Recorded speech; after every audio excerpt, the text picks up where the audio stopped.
Përshëndetje të nderuar teleshikues, ja ku takuam sërish në këtë edicion informativ ku në vim ju ftoj që të ndiqni informacionet e përgatitura. Protesta qytetare në Tiranë hyri sot në ditën e 45, ndërsa organizatorët deklarojnë se tubimet do të vijojnë çdo mbrëmje pavarësisht temperaturave të larta dhe sezonit turistik. Qytetarët u mblodhën sërish përpara kryeministrisë me kërkesën për dorëheqjen e kryeministrit Edi Rama dhe ndryshime politike. Ajo që nisi si kundërshtim ndaj projektit në Zvërnec është shndruar në një lëvizje më të gjerë kundër qeverisë dhe mënyrës së funksionimit të institucioneve. Pas më shumë se një muaj protestash të pandërprera, qytetarët u rikthyen sërish edhe këtë mbrëmje në bulevardin të Shmorët e Kombit, duke vijuar një nga lëvizjet më të gjata qytetare të viteve të fundit në vend. Protesta e cila nisi si reagim ndaj projektit të zhvillimit në zonën e Zvërnecit ka zgjeruar tashmë kërkesat e saj, duke e kthyer në një aksion kundër qeverisë dhe klasës politike. Gjatë 45 ditëve të kaluar, mijëra qytetarë janë mbledhur përpara kryeministrisë, ku kanë përsëritur kërkesat për ndryshim politik dhe institucional. Në e fundit, protestuesit deklaruan se nuk do të ketë ndërprerje gjatë muajve të verës, ndërsa nga podiumi u bë thirrje për vazhdimin e rezistencës deri në muajin shtator. Organizatorët u kërkuan qytetarëve dhe diasporës të vjojnë mbështetjen për lëvizjen, duke e cilësuar këtë periudhë si një fazë vendimtare për protestën. Edhe mbrëmjen e kaluar në shesh u dëgjuan thirrje kundër qeverisë dhe liderëve politik, ndërsa në podium folën aktivistë, përfaqësues të diasporës dhe qytetarë të angazhuar në këtë lëvizje. Organizatorët insistojnë se protesta do të vijojë çdo ditë me synimin për të mbajtur lart presionin politik dhe për të mos e lejuar që kërkesat e tyre të zbehen gjatë sezonit veror. Me hyrje në ditën e 45 të protestave, vijon pa një afat të përcaktuar për përfundimin, ndërsa qytetarët pritet të mblidhen sërish para selisë së qeverisë për të shprehur kërkesat e tyre. Kryeministri Edi Rama ka cilësuar protestën qytetare në Tiranë si një tregues të një faze të re zhvillimit të shoqërisë shqiptare. Në një intervistë për Euronews Serbia, ai u shpreh se qytetarët sot kërkojnë më shumë nga institucionet, ndërsa komentoi edhe nismën Ballkani i hapur dhe marrëdhënien me presidentin serb Aleksandar Vučić.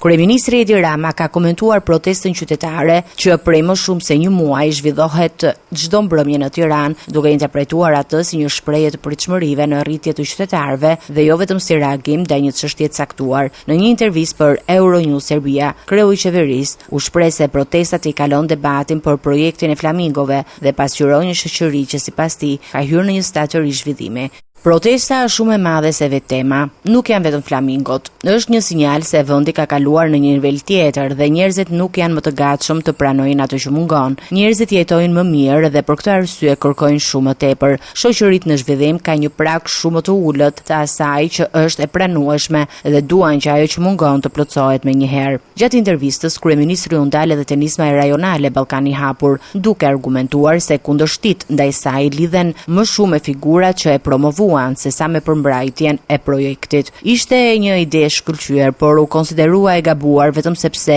pas asaj isha unë dhe Vučić. Po të ishin emra të tjerë, do të shihej krejt ndryshe. Në fund, kreu i qeverisë foli edhe për marrëdhëniet me Serbinë, duke e cilësuar presidentin Aleksandar Vučić si një partner të vështirë në procesin e negociatave, por duke nënvizuar rëndësinë e dialogut dhe bashkëpunimin rajonal.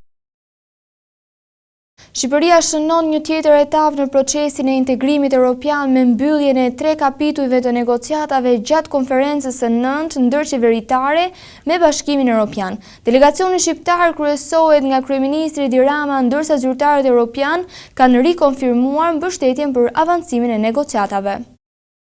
Shqipëria pritet të hedhë një tjetër hap të rëndësishëm në rrugën drejt anëtarësimit të Bashkimit Evropian me mbylljen e 3 kapitujve të negociatave në konferencën e 9 të ndërqeveritare Shqipëri-BE që zhvillohet këtë mbrëmje në Bruksel. Në këtë raund negociatash pritet të mbyllet kapitulli 25, kërkimi shkencor, kapitulli 26, arsimi dhe kultura dhe kapitulli 30, marrëdhëniet me jashtë, duke shënuar progres të mëtejshëm në procesin e përafërt me legjislacionin evropian. Delegacioni shqiptar kryesohet përfaqësohet nga kryeministri Edi Rama, ndërsa Bashkimi Evropian përfaqësohet nga ministri irlandez i shtetit Thomas Byrne në emër të presidencës së radhës së Këshillit të BE-s, si dhe nga komisionerja për zgjerim Marta Kos. Mbështetje për avancimin e procesit të integrimit të Shqipërisë ka shprehur dhe ministrja e jashtme e Irlandës Helen Meente, e cila theksoi se zgjerimi i Bashkimit Evropian duhet të mbetet një proces i bazuar në merit. Kjo e martë konsiderohet një ditë me rëndësi të veçantë në politikën e zgjerimit të Bashkimit Evropian, pasi në Bruksel zhvillohen 4 konferenca ndërqeveritare, në të njëjtën ditë me Ukrainën, Moldavinë, Shqipërinë dhe Malin e Zi. Qeveria shqiptare ka përcaktuar si objektiv mbylljen e negociatave deri në vitin 2027. Kryeministri Edi Rama ka deklaruar se ky agjend është dakordsuar me institucione europiane me synimin që Shqipëria të përmbush kushtet për anëtarësimin e plotë në Bashkimin Evropian brenda vitit 2030. Partia Demokratike ka depozituar në prokurorinë e posaçme një kallëzim penal ndaj kryeministrit Edi Rama, duke kërkuar hetim për akuza që lidhen me shpërdorim detyre, korrupsion dhe pastrim parash. Kallëzimi lidhet me projektet e ndërtimit të përmendura në librin Albanian Files, ku demokratët pretendojnë se ka element që ngrenë dyshime mbi mënyrën e dhënies së lejeve për kulla dhe investimet e mëdha në Tiranë. Partia Demokratike është drejtuar prokurorisë së posaçme me një kallëzim penal ndaj kryeministrit Edi Rama, duke kërkuar nisjen e hetimeve për akuzat e shpërdorimit të detyrës, korrupsionit dhe pastrimit të parave, lidhur me projektet e ndërtimit të përfshira në librin Albanian Files. Sipas demokratëve, të dhënat e përmendura në këtë votim hedhin dyshim mbi mënyrën se si është zhvilluar sektori i ndërtimit në Tiranë, veçanërisht për projektet e kullave të larta. Në kallëzim thuhet se rastet e përmendura në Albanian Files provojnë se zhvillimi i sektorit të ndërtimit në Tiranë, veçanërisht ndërtimit të kullave të larta, nuk ndiqte procedurën normale, ku një investitor të paraqiste dokumentacionin teknik dhe ligjor për ndërtimin e një vepre pranë Agjencisë së Zhvillimit të Territorit, dhe në përfundim të procedurës administrative, çështja i kalonte Këshillit Kombëtar të Territorit për vendimarrje. Sipas demokratëve, në këtë libër promovohet se Edi Rama, duke mbajtur njëkohësisht detyrën e kryeministrit dhe kryetarit të Këshillit Kombëtar të Territorit, identifikonte, kontaktonte dhe takonte studiot e arkitekturës, të cilët më pas i lidhte me investitor apo biznesmen shqiptar për të vijuar procedurat e projektimit dhe marrjes së lejeve të zhvillimit të ndërtimit. Në kallëzim thuhet se arkitektët dhe studiot ndërkombëtare që u imponoheshin investitorëve shqiptar kishin tarifa shumë të larta, deri në 10 fishin e çmimeve të tregut, çka sillte më pas rritje të kostove e përrjedhoi rritje të çmimeve të shitjes së sipërfaqeve të ndërtimit. Nëse çmimet mesatare të projektimit variojnë nga 7 deri në 10 euro për metër katror, arkitektët e huaj e faturojnë 60 euro për metër katror, duke arritur kështu në kosto projektimi nga 300.000 deri në 2 milion euro. Megjithatë, kjo shihet si një nga mënyrat e sigurta për të përfituar lejen e zhvillimit nga ndërtimi nga AZT-ja dhe KKT-ja. Demokratët pretendojnë se këto ndërtime shumëkaqe shërbejnë si një skem pastrimi të ardhurave që gjenerohen nga veprimet palishme, kryesisht në formën e trafikut ndërkombëtar të lëndëve narkotike. Në këtë kuptim, biznesmenët e përfshirë ishin të interesuar për të përfituar leje ndërtimi, duke reaguar edhe tarifa shumë të larta, me qëllim që të investonin të ardhurat e tyre apo personave të tjerë të lidhur me ta në ekonomi të lishme, me qëllimin final pastrimin e produkteve të veprës penale. Një tjetër pretendim i ngritur në kallëzim është se kjo skem pastrimi parash është mbështetur dhe ndihmuar në mënyrë aktive nga shtetësi Edi Rama. Ky nuk është kallëzimi i parë që lidhet me librin Albania Files. Më herët, materiali është depozituar në SPAK edhe nga aktivistë revolucionit të flamingove, të cilët kanë kërkuar gjithashtu hetimin e projekteve të ndërtimit dhe vendimarrjes për zhvillimin urban. SPAK pritet të vlerësojë kallëzimin dhe të përcaktojë nëse do të ketë një procedim penal për pretendimet e ngritura nga Partia Demokratike. Nga Brukseli, kreu i Partisë Demokratike Sali Berisha ka ngritur akuza të forta ndaj qeverisë shqiptare, duke pretenduar lidhje me strukturave shtetërore dhe grupeve kriminale. Gjatë fjalës së tij në Asamblenë e Përgjithshme të IDC-CDI-s, Berisha kërkoi krijimin e një grupi të posaçëm pune për të hetuar trafikun e drogës dhe ndikimin e kartelave kriminale. Ai kritikoi gjithashtu projektet në zonat e mbrojtura dhe mënyrën e menaxhimit të pasurive natyrore të vendit. Sali Berisha ka kërkuar nga organizata ndërkombëtare e partive të Qendrës së Djavë Demokrate, IDC, CDI, krijimin e një strukture të posaçme në mbledhjen dhe analizimin e të dhënave mbi trafikun e drogës dhe lidhje të mundshme mes karteleve kriminale dhe institucioneve shtetërore në Shqipëri. Nga Brukseli, ku mori pjesë i zëvendës presidenti i Asamblesë së Përgjithshme të IDC-s CDI, Berisha deklaroi se lufta kundër trafikut të drogës dhe fenomenit të narkoshtetit duhet të jetë një çështje me prioritet për organizatat politike të qendrës së Djavë. Organizatat tona duhet të krijojnë një grup të posaçëm pune për kartelet e drogës, narkoshtetit dhe trafikut. Kjo do të ishte një ndihmë shumë e madhe, sepse vendet të tilla nuk janë të rrezikshme vetëm për veten e tyre, por janë të rrezikshme për rajonin dhe madje edhe për Teti. Berisha u ndal edhe te publikimi i librit Albania Files, për cilën tha se përmban të dhëna mbi qindra projekte të mëdha në zona turistike dhe të mbrojtura të Shqipërisë. Sipas tij, këto projekte cënojnë pasurinë natyrore të vendit dhe janë zhvilluar pa transparencë mjaftueshme. Pak ditë më parë u botua një libër i veçantë me titullin Libri i Kuq, dosjet sekrete të Shqipërisë. Ky libër trajton 523 projekte të mëdha në peizazhet më të bukura të Shqipërisë, në Bregdet ose në zonat malore, për të cilat askush nuk ishte dieni. Kryeministri i kreu organizatës kriminale konsideron vendin si çiflikun e tij, si një sultan i shekujve të kaluar që mund të vendosë për gjithçka. Shumica e këtyre projekteve janë nxjerrë nga zonat e mbrojtura. Akuzat e Berishës vinë në një kohë kur opozita ka intensifikuar denoncimet ndaj qeverisë për çështje të korrupsionit, krimit organizuar dhe menaxhimit të fondeve publike, ndërsa mazhoranca i ka mohuar vazhdimisht këto pretendime, duke i cilësuar si akuza politike. Projekt ligji për ndryshimet në ligjin për mbrojtjen e tokës bujqësore ka shkaktuar përplasje në Komisionin e Ligjeve. Ndryshimet që lejojnë instalimin e impianteve fotovoltaike dhe eolike në toka bujqësore u kthye në pikën kryesore të kundërshtimeve. Rezervat e shprehura nga Damian Gjiknuri sollën përplasje me drejtuesin e Komisionit Ulsi Manja, duke çuar edhe në largimin e deputetit socialist nga mbledhja. Diskutimi i ndryshimit ligjor për mbrojtjen e tokës bujqësore u shoqëruar me debate të forta në Komisionin e Ligjeve, ku përplasjet u shfaqën edhe brenda radhëve të mazhorancës. Projekt ligji i propozuar nga qeveria, sipas ministrit të bujqësisë, të krijon mundësi për përdorimin e teknologjive të reja në sektorin bujqësor, me qëllim rritjen e prodhimit dhe uljen e kostove për fermerët. Zëvendës ministri i bujqësisë argumentoi para deputetëve se ndryshimet nuk cënojnë mbrojtjen e tokës bujqësore dhe nuk parashikojnë ndryshime të destinacionit të saj. Ka të bëjë ekskluzivisht me integrimin e këtyre teknikave të reja të prodhimit bujqësor, të cilat në fund fare janë prodhim bujqësor, si edhe me elementin e rregullimit të një problematike që del në përdorimin e tokës bujqësore në kushtet e një ferme të përzier midis asaj të prodhimit bujqësor dhe të grumbullimit të energjisë, për të patur gjithashtu edhe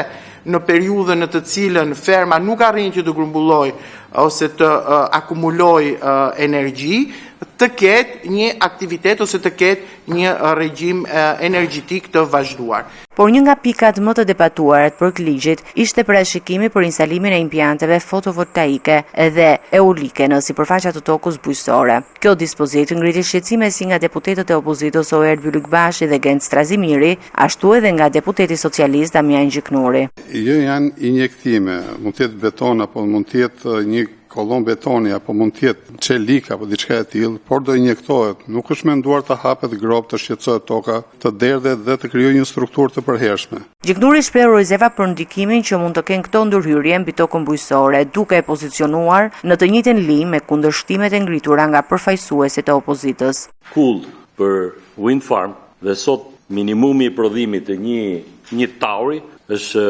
6 mega, do të thotë është 100 metra lartë dhe nuk ka shans mos kesh i bazament mat betoni aty të strukturë metalike, se s'prodhohet më, nuk ka më mundësi post 5-6 mega, nuk ka më prodhim. Do të thotë që bëhet fjalë për kulla masive të eolikëve. Ky qëndrim sot dhe reagimin e kryetarit socialist të Komisionit të Ligjeve Ulsi Manja. Debati mes tyre u shoqërua me tone të larta, ndërsa situata përfundoi me largimin e Damian Gjiknurit nga mbledhja. Turp ju vi kush e voton? Turp po shumë mirë. Na e le turpin ne, e gjetët lepurin fer ju të tre sot në rregull. Tani kush është dakord të tërsi me projekt ligjin? Jo. Riga abstenimi ti. Po le të jap shpjegimin. Se u keq kuptohet të tjerë. 2 kundër, 1 abstenim me 3 e 3 6, 7 me 7 vota pro. Miratohet projekt ligji. Kalojmë tek ky projekt ligj ti kaloj. Do më japësh fjalën ti fare. Meru me oert. Projektligji pritet të vijojë diskutimin në komisione, ndërsa përplasjet e krijuara rreth përdorimit të tokës bujqësore për projekte energjetike kanë hapur një debat më të gjerë mbi balancimin mes të zhvillimit teknologjik dhe ruajtjes së sipërfaqeve bujqësore të mbjella. Vendimi i Partisë Demokratike për të bojkotuar seancat plenare ka shkaktuar përplasje të brendshme mes deputetëve të grupit parlamentar. Ina Zhupa, Bujar Leskaj dhe Jonida Tabaku kanë kundërshtuar hapur strategjinë duke argumentuar se mungesa në kuvend i heq opozitës hapësirën kryesore për denoncime dhe përballje politike. Vendimi për bojkotin e seancave plenare ka hapur një debat të fortë brenda grupit parlamentar të Partisë Demokratike. Disa deputet kanë shprehur rezerva ndaj kësaj strategjie, duke argumentuar se mungesa në sallën e kuvendit dobëson rolin opozitar dhe kufizon mundësinë për të artikuluar qëndrimet politike. Në diskutimet e zhvilluara në grupin e komunikimit të deputetëve, Ina Zhupa, Bujar Leskaj dhe Jonida Tabaku kanë kundërshtuar vendimin duke theksuar se foltorja e kuvendit mbetet një nga platformat kryesore publike, ku opozita mund të denoncojë problematikat dhe të përballet me mazhorancën.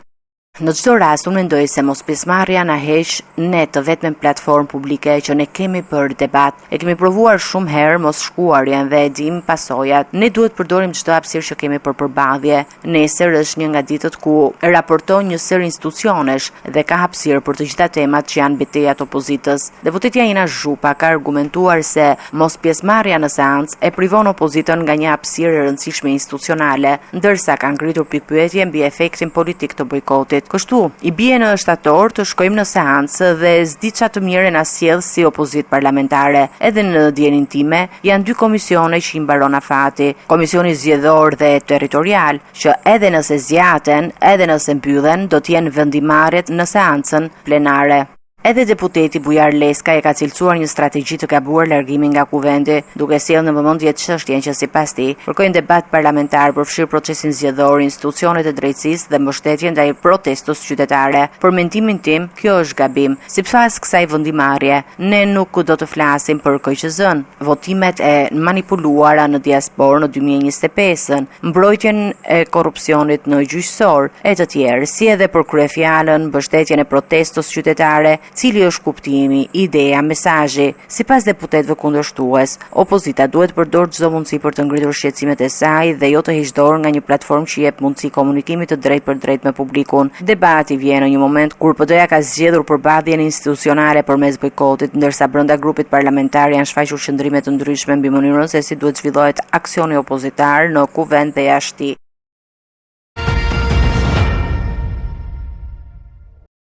Seanca gjyqësore ndaj Amar Shkëmbit dhe Bledar Polovinës të akuzuar për përfshirjen në atentatin ndaj ish prokurorit Arjan Dojit është shoqëruar me përplasje mes mbrojtjes dhe SPAK. Në qendër të debatit ishin procesverbalet hetimore dhe komunikimet e siguruara nga platforma Sky ACC. Me debate procedurale është zhvilluar seanca gjyqësore ndaj Amar Shkëmbit dhe Bledar Polovinës, të cilët akuzohen për përfshirjen në atentatin e ndodhur pranë mbikalimit të Shkozetit ku objektiv ishte ish prokurori Arjan Doi. Gjatë seancës, gjykata rrëzoi kërkesën e mbrojtjes Sajmir Visha për shpalljen e pavlefshmërisë dhe të papërdorshme të procesverbaleve të administratës në dosje. Trupa gjykuese argumentoi se mbi këtë pretendim ishte shprehur më herët në fazën paraprake të procesit, duke vlerësuar atë si të pabazuar. Sipas prokurorit të posaçëm Bledar Polovina dyshohet se të ketë qenë personi që ka qelluar i dyti gjatë atentatit. Një tjetër pikë e debatit lidhet me komunikimet e përfituara nga platforma enkriptuar Sky ACC. Mbrojtja pretendoi se në materialet administruara ka mospërputhje dhe se dosja nuk përmban të gjithë komunikimet e sekuestruara. Nga ana tjetër, SPAK sqaroi se në gjykim janë paraqitur të gjitha komunikimet që lidhen drejt për drejt me episodin e atentatit, ndërsa materialet e tjera nuk kanë lidhje me këtë çështje penale. Sipas organit të akuzës, Amar Shkëmbi ka dhënë sugjerime për vendet ku mund të realizohet atentati ndaj Aleksander Lahos, i njohur si Rumi i Shiakut, i cili mbeti i plagosur në sulmin ku humbi jetën Andi Maloku. Avokatët ngritën gjithashtu dyshime mbi mënyrën e identifikimit të përdoruesve të aplikacionit Sky ACC, duke pretenduar se SPAK ka identifikuar 3 kode që dyshohet si përkasin Amar Shkëmbit, por në pozicion të mbrojtjes ka vendosur vetëm komunikimet e njërit prej tyre. Në përgjigje të këtij pretendimi, prokuria e posaçme deklaroi se 2 kodet e tjera përmbajnë të dhëna që lidhen me hetime të tjera për trafik narkotikësh, për të cilat Amar Shkëmbi po përballet me një proces gjyqësor të veçantë. Drejtoresha e filialit të postës shqiptare në Durrës, Elizabeta Mataj, është kërkuar nga detyra dhe kallëzuar penalisht pas një kontrolli të brendshëm që zbuloi parregullsi në administrimin e fondeve. Verifikimet nisën pas ankesave për vonesa në shpërndarjen e pensioneve dhe denoncimit të një punonjësjeje. Një hetim financiar ka përfshirë filialin e postës shqiptare në Durrës pas konstatimit të shkeljeve në administratën e fondeve të lidhura me shërbimet e pagesave. Pas një kontrolli të brendshëm, drejtuesja e filialit, Elizabeta Mataj, është shkaktuar nga detyra dhe është kallëzuar penalisht. Sipas burimeve, hetimi është fokusuar në dyshime për abuzim financiar me një vlerë që paraprakisht llogaritet rreth 3 milion euro. Kontrolli në filialin e Durrësit u ndërmor pas vonesave të raportuara në shpërndarjen e pensioneve dhe pas një denoncimi të bërë nga një punonjëse e institucionit. Gjatë verifikimeve janë evidentuar parregullsi në mënyrën e administrimit të fondeve që lidhen me procedurat e pagesave. Posta shqiptare ka bërë ditur se këto fonde nuk kanë lidhje me fondet e pensioneve dhe as me pagesat që u takojnë pensionistëve. Përveç kërkimit të drejtuesës së filialit, mësohet se ka dhënë dorëheqjen edhe drejtuesja e financës Valbona Hoti Duni, ndërkohë dokumentacioni i plotë i verifikimit i është vënë në dispozicion organeve ligjzbatuese për zbardhjen e çështjes. Institucioni ka deklaruar se janë marrë masa administrative ndaj personave përgjegjës dhe se hetimi do të përcaktojë përgjegjësi individuale për çdo shkelje të konstatuar. Elizabeta Mataj ishte emëruar në krye të filialit të postës shqiptare në Durrës në tetor të vitit 2025 pas largimit të drejtuesës së mëparshme Etleva Budini, e cila u zgjoll deputete në zgjedhjet e 11 majit. Mataj, përveç detyrës drejtuese në postën e Durrësit, është edhe antare e Këshillit Bashkiak të qytetit. Hetimet pritet të sqarojnë më tej mënyrën e funksionimit të skemës së dyshuar dhe personat që mund të kenë përgjegjësi në këtë rast. Policia e shtetit ka intensifikuar kontrollet dhe hetimet për parandalimin e zjarreve, ndërsa bilanci i aksioneve të fundit tregon 29 persona të arrestuar ose proceduar penalisht gjatë qershorit dhe fillimit të korrikut. Vetëm në 24 orët e fundit janë goditur 3 raste zjarrvënësish në Kavaj, Vorë dhe Mallakastër, me 2 persona të arrestuar dhe një tjetër nën procedim. Kontrollet për parandalimin e zjarreve janë shtuar në të gjithë territorin e vendit, ndërsa policia e shtetit ka intensifikuar hetimet për identifikimin e personave që dyshohet se shkaktojnë zjarre. Sipas të dhënave zyrtare, gjatë muajit qershor dhe 2 javëve të para të korrikut janë arrestuar ose proceduar penalisht 29 persona të dyshuar për zjarrvënie. Në 24 orët e fundit janë evidentuar 3 raste të reja në Kavaj, Vorë dhe Mallakastër. Në Kavaj, një 51 vjeçar me inicialet SHC është arrestuar pasi zjarri i ndezur në pronën e tij është përhapur jashtë kontrollit, duke shkaktuar dëme në sipërfaqe kullosore dhe duke dikur rreth 300 pemë agrumesh dhe udhënj. Një rast tjetër është regjistruar në Vorë, ku një 34 vjeçar me inicialet AD ka përfunduar në pranga pasi dyshohet se zjarri i shkaktuar prej tij ka përfshirë një sipërfaqe të mbjella me pemë frutore. Ndërkohë në Mallakastër, policia ka nisur procedim penal ndaj një 39 vjeçari pasi një zjarr i shkaktuar nga shkëndija elektrike gjatë tërheqjes së një automjeti të aksidentuar ka djegur 10 pemë arr. Policia e shtetit ka bërë thirrje qytetarëve, fermerëve dhe pronarëve të tokave të shmangin çdo veprim që mund të sjellë përhapje të flakëve. Autoritetet rikujtojnë se djegja e mbetjeve në toka bujqësore apo kullota është ndaluar dhe përbën vepër të ndëshkueshme sipas ligjit. Të nderuar teleshikues, kjo ishte gjithçka që kishim përgatitur në këtë edicion informativ. Së bashku do të rishihemi në edicionet e ardhshme. Deri atëherë, miru takofshim.